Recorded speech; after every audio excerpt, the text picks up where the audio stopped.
This is a recording of the Kansas City Secular AA speaker meeting held every Saturday night at 7 o'clock p.m. at HJ's Youth and Community Center, 6425 Warnell Road, Kansas City, Missouri. Our speaker tonight is Doug D. I'll wing it. All right, welcome to the Secular Speaker Meeting. I'm John, I'm an alcoholic. Hey, John. And I've asked Ryan to read the preamble. My name is Ryan, and I'm an alcoholic. Hey, Ryan. AA is a fellowship of people who share their experience, strength, and hope with each other, that they may solve their common problem and help others to recover from alcoholism. We have no dues or fees for membership. We are self-supporting through our own contributions. AA is not allied with any sect, denomination, politics, organization, or institution, does not wish to engage in any controversy, neither endorses nor opposes any causes. Our primary purpose is to stay sober and to help others to achieve sobriety. Okay, our secular group maintains a tradition of free expression and conducts a meeting where all are free to express any doubt or disbelief they may have and to share their own personal form of spiritual experience, their search for it, or their rejection of it.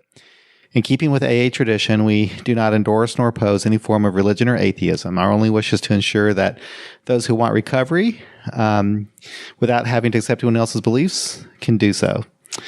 Okay, so I guess you guys know the drill. During the meeting, we'll have a speaker first, Doug here, and then we'll go around the room. You speak for about 20 or 30 minutes, whatever, okay. And then we'll go around the room, and everyone else will chime in, or if they want to or not. If they don't want to, you can pass on the mic, or we can turn off the mic if you don't want to be recorded. And you can hear all of our past speakers at secularaaspeaker.org. All right, I guess we're ready. Thank you, John. Hi, my name's Doug, and I'm an alcoholic. Hi, Doug. And I had to write this down because otherwise I'd just start rambling. And some of you heard me. I'm sure you know that.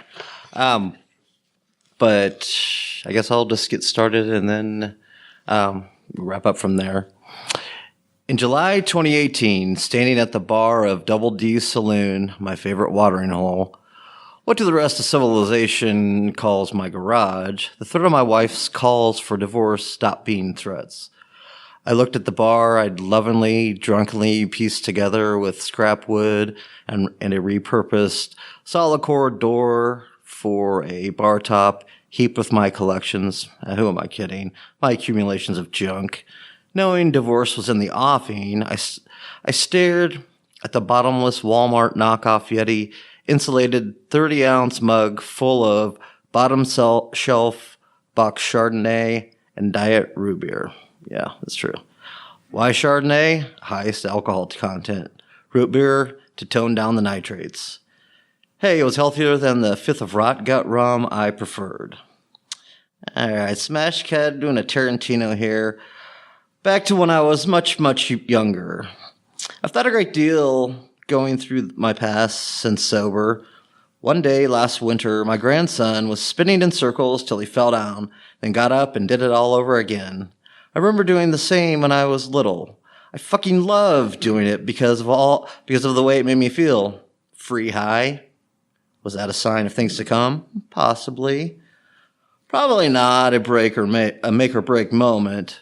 Where every kid who liked to spin till they fell down, the streets would be more full of drunks and junkies than they already are. However, it might have been a good training because I never got the bed spins. It didn't keep the vomit down, though. The first time I got drunk, and I mean fall down drunk, was a standard. My best friend's parents were out for the night. His parents had a fully stocked liquor cabinet that they rarely touched. You see where this is going. There was laughter and laughter, then falling, then me puking my brains out in the bathroom in the basement. Luckily, his parents' bedroom was upstairs and not directly below. I woke up on the basement concrete floor. After all of that, I did not make the standard, I'll never do that again. More of a, I won't drink that much at once again. And that didn't kind of work out, but I remembered how good it felt before the fall and puke. From there, my drinking was of the garden variety type, sneaking beer from beer fridges and liquor from liquor cabinets. Being the early 80s, most homes had liquor cabinets or full-blown and stocked bars. Even parents who drank little maintained a sense of decorum by keeping a large array of inebriants on hand to make sure guests were not inconvenienced by not having their drink of choice available. The best houses were those in which the parents boozed it up nightly. The trick was getting to their houses early, before mom or dad got home and beelined it to the liquor cabinet for their 5 o'clock cocktail. Or we went to friends' homes where dad was a solid beer drinker and you always had a full beer fridge. On weekends, we went to someone's house with parents out for the night or already half in the bag. Or we'd walk the streets of our backwater burg. It didn't even warrant a traffic light, a flashing red light at the bottom of a main stream. Long since taken down, budgetary reasons. After we found someone to buy us beer, never a problem. Legal age in Iowa at the time was 19.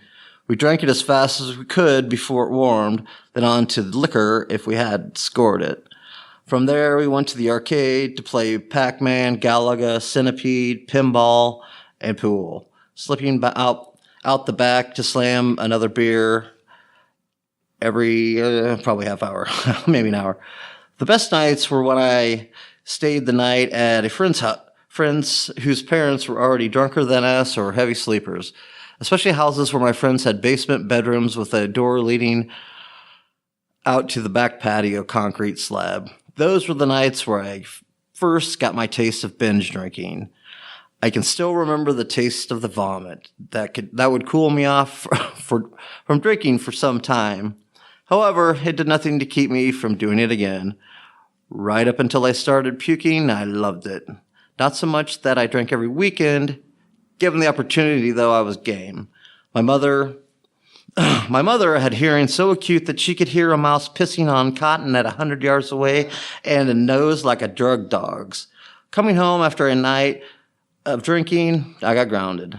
Unlike most of my chums whose 2-week sentences lasted a weekend at tops, and those were the disciplinarian parents, my 2 weeks of grounding was a hard 14 of house arrest, sans the ankle bracelet. Were it today, my mom would have had me low-jacked for sure. This did nothing. Once released, I might not go out and drink on the first weekend of freedom. By the second, game on. Grounded soon thereafter, wash, rinse, repeat. Recidivism in action. By the end of my freshman year, I'd thrown pot into the game. A short-lived affair. After a football game, a collection of my stoner buddies piled into a car to go get high. The dumb fuck with the car, Dwayne, name is dumber, he's not even... Dumb fuck to the core stopped at the top of a hill on a gravel road and didn't kill his lights. Sergeant Stadinko, one of my classmates' dads, crept up, lights off in his cop car, then set the rollers ablaze. We got hauled into the police station. Parents called. Living in a small town saved our asses. My dad knew the cops and the mayor, so we weren't officially charged. Still not sure how that worked out because we still got probation and assigned probation officers. Shocker, I drew the legendary hard-ass PO. No one else of the gang of 4 idiots got this gym. They got the burly, cool dude with the IROC Z. I got the dad from Alf with an inferiority complex and an axe to grind on punk asses like me. I think it goes without saying I was grounded from everything until further notice, to infinity and beyond. Hell, I think I'm still technically grounded. My albums and tapes were gone, my favorite possessions. I did have a contraband Sanyo knockoff Walkman and cassettes my buddies gave me at school. My half-dad probation officer finally told my mother to back off on the music repo because he knew that it was brewing up a huge vat of resentment. I've never really gotten over that punishment. That, however, cooled me from weed completely until college, and for the most part, booze. Once I found a girlfriend who wanted to have sex with me, and didn't like to drink, I had better things to do. Given the chance, I would still drink, but for the most part, kept my nose clean. A solid B student in high school, I found out when I went to college that I really liked learning. The rest of my friends did the freshman dive into easy access of booze. If they made it to sophomore year, they did so under academic probation. Me, I made the dean's list. It was game on. When it was time to party, it was game on, ending it with me projectile vomiting until the dry heaves took over. I hit 21 and found a new group of crumb-bum buds who hadn't, despite all odds, flunked out. Most were from a dissolved frat. They burned up their charter. No joke. By watching their frat house go up in flames while they slur saying the talking heads burning down the house. Still, I stayed on the dean's list. The trick was going to the library while they were keeping our bar, inventively named the Pub, known to all of us as the Pube, to which we kept the owner, Jerry, flush in cash, which was something given that he sold 75-cent beers. Truth be told, you did have to buy the first plastic mug for the princely sum of $1.50, then 75-cent endless refills. They were mere 10 ounces, so you brought 3 or 4 with, so you didn't have to pay the $1.50 for a new one. You'll be walking around the bar fisting 2 per hand, or ponying up $3 for a plastic pitcher to reduce spillage. We never closed it down because we had to rush a block away to the 7-Eleven before they stopped selling beer for the night. We all left with a 12-pack of Mills Beast in hand and off to the after party. Luck would have it, the females of our crew shared a big house across the street. Early night for them, not bloody likely. I passed out on the floor of that house on the weekends more often than in my bed. There were mystery mornings when I came to not knowing where the fuck I was at, though never in the gutter. We had a code amongst drunks and drug anyone from the gutter who started to pass out inside the nearest empty space on the floor, which sometimes was limited. In my junior year, I decided to get a double major in geography and English. I moved on to English from geography because I didn't know where the fuck I was at. Sometimes Lady Luck shines upon you. To my surprise, the number of male English majors were few. Those who were had little interest in the members of the fairer sex. I had to play the long con, till one of the female majors way outside of my league took a shine to me. A little brunette, half Italian, with crystal gale-length hair to the top of her perfect ass. Not that was hard for her. She claimed 5 foot. Yeah, 5 foot right. Maybe in 3-inch stilettos. 8 months later, we were married in January 1992. Fucking Italian Catholics and their loathing of their daughter shacking up. What a way to get hitched. I blew through that obvious red light. I got a full ride fellowship to grad school to earn my Master's of Arts in English.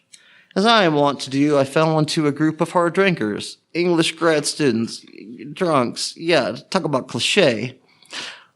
Like an undergrad, I adhered to my library first, then to the bar, unless it was a night class, which most of them were. Then it was a class dismissed, beeline to the pube. Still, I maintained an A average apart from my Chaucer and American Transcendental classes. To this day, I get nothing out of Waldo Emerson. Old Walt Whitman, sure. My love of Uncle Walt, though an A did not bring. Chaucer, just forget about it. All I remember is the last line of The Cook's Tale. She swiven for her sup. Translation, she fucked for food. That is a $600 quote. In 1995, I got my Master's of Arts, ropes draped around me. Then we were off to KC, where we ended up living 3 blocks from her Sicilian mother and grandmother. Red light, fucking lighthouse beacon. I got a good job and ramped up my drinking to pints of $2 pints of vodka and 12 packs of $5 Natty Light. She resumed her anorexia. Fun fact, she left out of our so-called courtship and newlywed year. Oh, what a great mix. To shut her bitching up about my drinking, I switched to NyQuil and Diet Coke cocktails. Tongue blue as a Smurf though it was, it got me drunk. Despite that, I excelled at my job, miserable though I was when I got home. Her mom worked in the same building as I, and we carpooled together. We got along very well.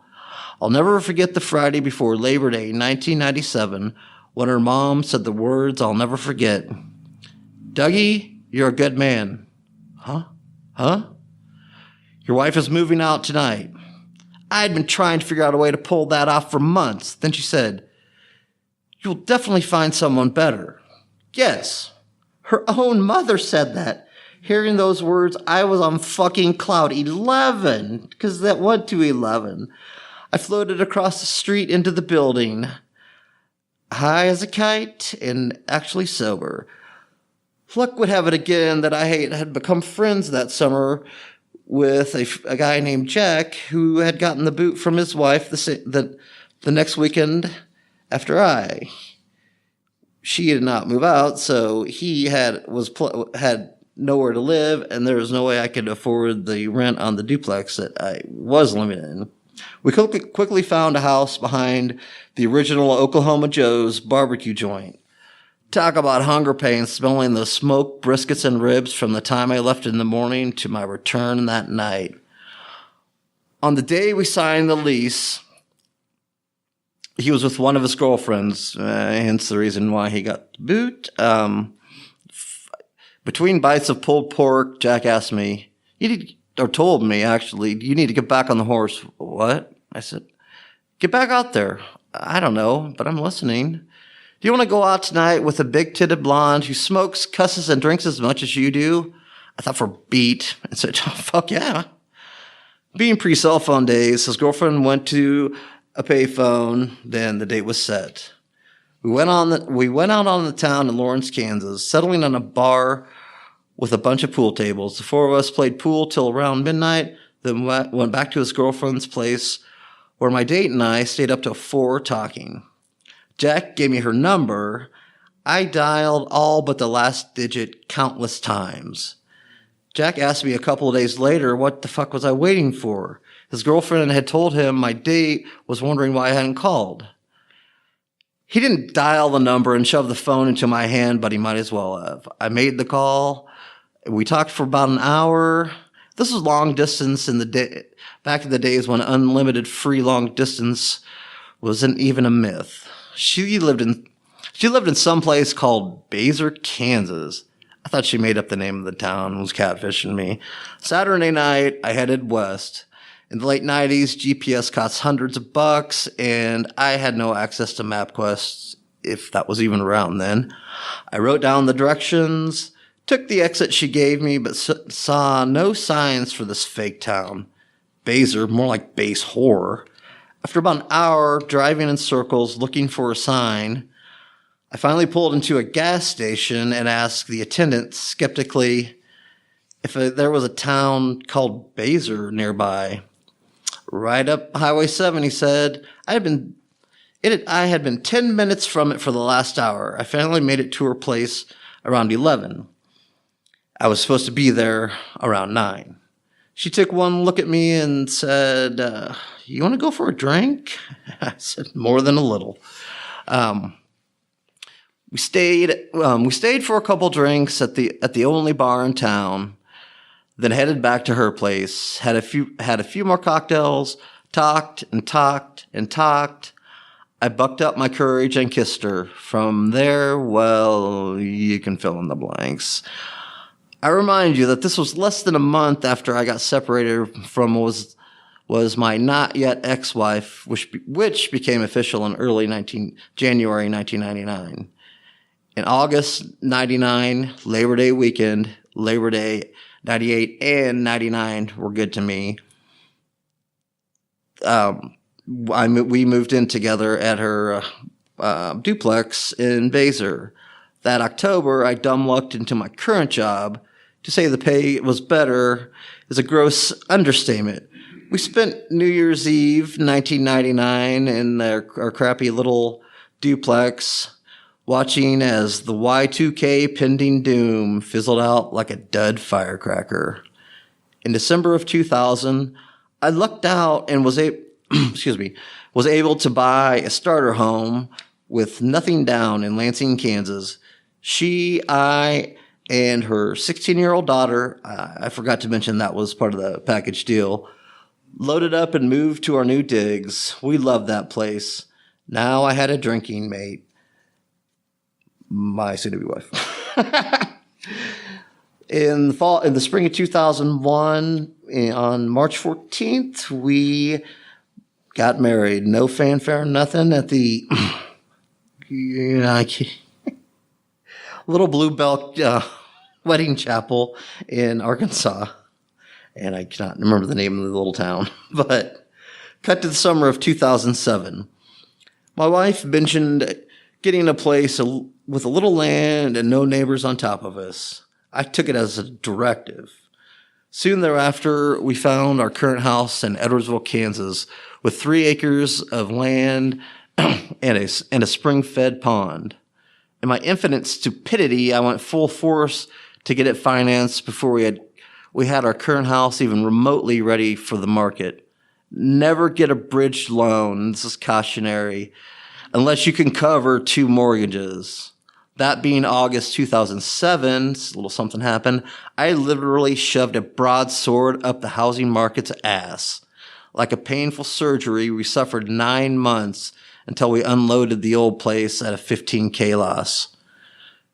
During that time, we'd maxed out our credit cards and were in serious ass debt. By then, I had really taken to drinking at what I most probably even maybe would call hard drinking. My wife wasn't a long way behind, thanks to the enabler-in-chief, me. This led to some rather interesting disagreements in which enhanced modifiers abounded. That's serious cussing if you... Some things around the house even became projectiles. It was fortunate the houses were separated by a good distance, but we did not live on a street for the deaf. So, the 2010s rolled around. My wife had slowed her partying down to weekends, if at all, and I picked up the slack. Good drunk I am. In the spring of 2017, she had her gallbladder removed. No side effects they said that she would have. The surgeon left out the fun fact that you might not be able to drink much or at all after. My wife got that side effect in spades. I'm not sure if that pissed her or me off more. I more than made up for this too. Being already cut off from drinking whiskey, scotch, which I couldn't stomach anyway, and all clears except for rum, beer and wine were open season. Rum soon also made the ban list. Solution, drink more beer and wine. Being the ever so smooth booze bag I am, I would buy shooters or a half pint of Bacardi before heading home. The dude at the gas station where I stopped nightly knew me so well, he'd set a half pint on the counter before I even came through the door. It was enough to get me home, which was an arduous 15-minute commute in light traffic, which it always was light traffic by the time I left. The first thing upon arrival at home would be to crack open a Miller Lite tall boy and stash the shooters I'd bought behind the bar at the Double D Saloon. See, I had to drink the beer to get the smell smell of the rum off my breath. Yeah, well, that really worked, I'm sure. Doing the alcoholic math, I figured out that box Chardonnay at 2 times the alcohol content of beer was cheaper and lasted me several nights, so I didn't have to hit the liquor store every night on the way home, not including the gas station where I got my little drive home cocktail. As I said above, I made wine and diet root beer spritzers in my bottomless mug. I like the taste of diet root beer, still do, and it was caffeine free. So I wouldn't be up all night. That was the plan. Also cutting down on how much I drank. Okay, I'll go with that. Good strategy, right? Nope. I still stayed up until 1 during the week and until I passed out during the weekends. By 2018, my wife and I had become not much more than roommates. I might eat the dinner she prepared. Usually it was a liquid supper with leftover lunch for work the next day. I didn't want food to slow down my body's metabolism after my swill, after all. I mean, that's just a waste. Though I'd known I was an alcoholic for years, I stopped using it as something to brag about. By June 2018, with threats of divorce booming like John Bonham's drums on when the levee breaks, I knew it was time to end it. Maybe not the marriage, but the drinking had to go. And we're back. At this point, I never felt drunk anymore. To be sure, the cops would beg to differ, and anyone else for that matter. To me, it only planed the splinters in my head smooth. I knew to deal with another divorce, I cannot replicate my first go-around, downing pints of Yaka vodka, $1.89 per, and Mountain Dew. My taste was not good either. I had to have my wits about me. This time, I had real adult shit to deal with. It was there I started planning to get and stay sober.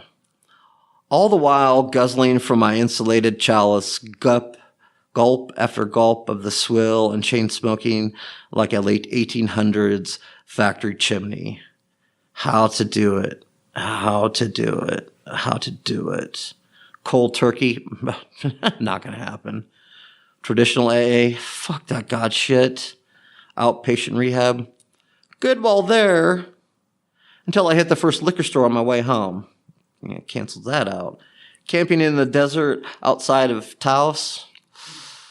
My work benefit package did not cover sweat lodge sober-up stays. Inpatient rehab. It was my only course of action. Get away from everything and everyone I knew and not have access to booze in any way, shape, or form. I started looking up different places around KC, of which there are few. It took me about 3 weeks to finally call and start to make arrangements. I told only my brother of my intent. No teetotaler himself. He said, yeah, it's probably time. Talk about ouch. I got everything set up. My brother agreed to drive down from Ames, Iowa, and dump me off at the rehab. August 25th was check-in date, a Saturday and a full moon. He came down the day before, and we drank and drank, watched Jack White's animated video of Blackjack Licorice over and over again, and Dave Grohl's Dave Plays Dave video play also over and over. The latter became my rehab theme song. At 3:30 a.m. on Saturday, August 25th, 2018, I walked out my back door and poured out the contents of my half-gallon bottle of Chardonnay. It was still a third full. Talk about a party foul. A few hours later, he loaded me up in his car.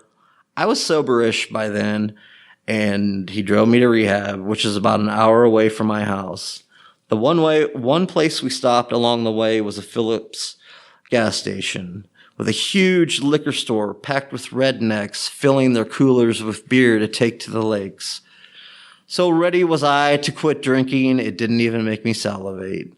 We arrived at the town in which the rehab sits, as if the Google Map app on both of our phones, perished the thought of me renting booze asunder from my life. The address took us to the grounds of the Kansas State Mental Institution.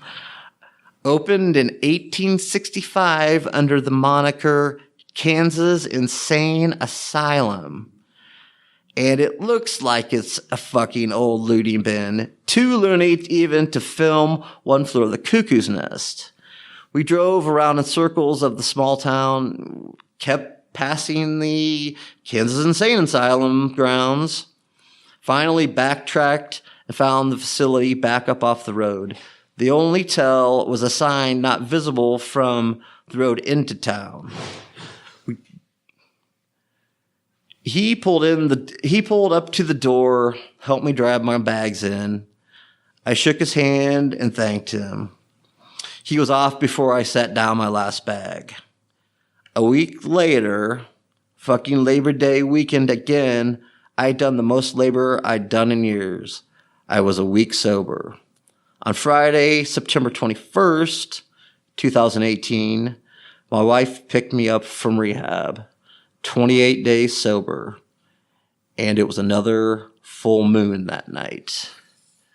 The next day, I went to the We Agnostics Kansas City AA group that I am proud to call my home group, the members of which I consider my brothers and sisters in arms, with whom I look forward to talking to at every meeting, and I've learned so much. To gobble up the wisdom like a pit bull, going to town on a porterhouse has helped me more than I ever imagined.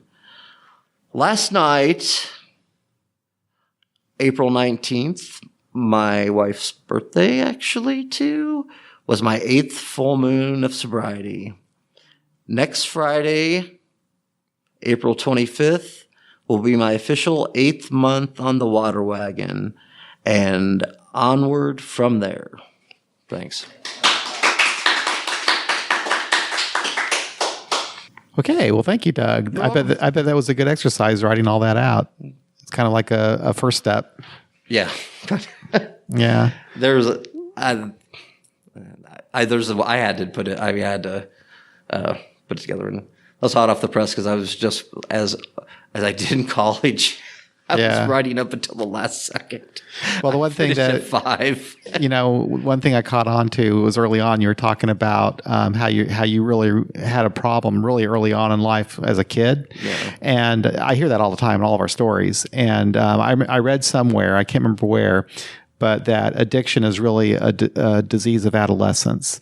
And it's like the greater society, nobody really gets that, especially when it comes to addiction to alcohol. It's like people seem to think that you have to be, older, and that's really not the case. Oh, yeah, I totally agree, because, it's just the stereotypical Otis the Town Drunk kind of thing, or a bunch of guys hunched over in what used to be a smoky bar, just sipping on a whiskey with maybe a beer back. But, yeah, that's...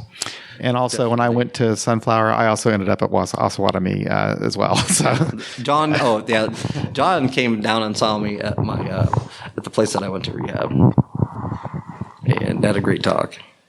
That was awesome, Doug. Thank you.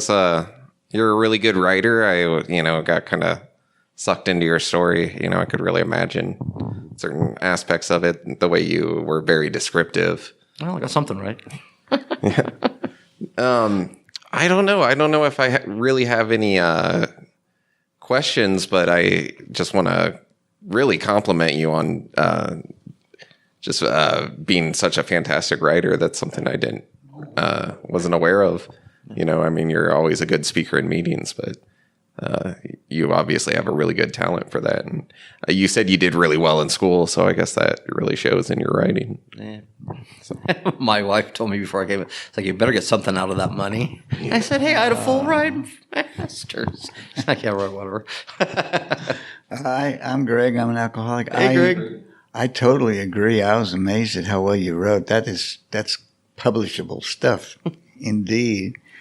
But again, recognizing, Ryan and I were just talking about how much I recognize my own journey and his journey. And again, I recognize that early start in life in my own too was one of those adolescent drinkers that you're talking about where it was just instant fit. Yeah. I'm amazed that your wife and you went through all that drinking and partying together. She sounds like a really great person. And you're still together. Yeah. And of course, her medical condition precluded any further drinking. But now, last October, I would have not. I did not know what after post rehab was going to give, what the future lied. But no, we're still doing good. And it's been great. I remember when you came in, and it's been great seeing you. I guess it's pretty much every meeting I've been at. And you're doing very well. I congratulate you. Thank you. And again, your writing is wonderful. Thanks. I'm Kate, and I'm an alcoholic. Hey, Kate. I want to thank you for sharing your story. I know it's really can be really kind of stressful when you do it because I did it and it was stressful then. And I want to thank you. And you've really become a part of our group, and I like that a lot. I like that you come a lot and have a lot of interesting things to say. So with that, I'll pass. Thanks. Yeah, and I really love everybody in the group, like I said. I mean, and I wasn't sure. I just knew there's no way I could go to traditional AA, and I'd already found the group before I even really was serious about quitting. I mean, it was obviously. Yeah, you did an internet search and you found our site, and then you sent us an email, right? Yeah. Because I responded to you. And and you were in treatment at the time, right. And then I went and saw you, and then you came out. I guess shortly after treatment. I came out. In fact, I think I was at the meeting. I think I was at the meeting. Didn't even know that you were there. It took a couple of weeks before I realized that you were there. Sorry about that. No. Anyway, no, I came. Because that was one thing they really wanted us to do when we got out of rehab was to go to a meeting. You had to go to a meeting, otherwise you're going to start drinking again, which I thought was.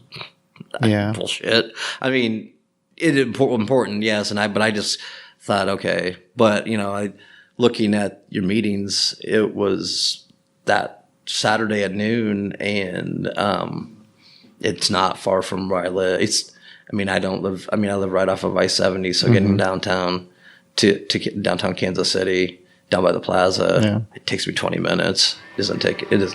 Seems like to everybody that's not from that part of town, it seems like it's a long way, but right. It's not. You're driving 70, 80, so on I-70, so you can make up time. All right, man. Well, thank you very much for sharing your story. I appreciate it. I guess that pretty much does it then. That's a wrap. Thank you. Thanks.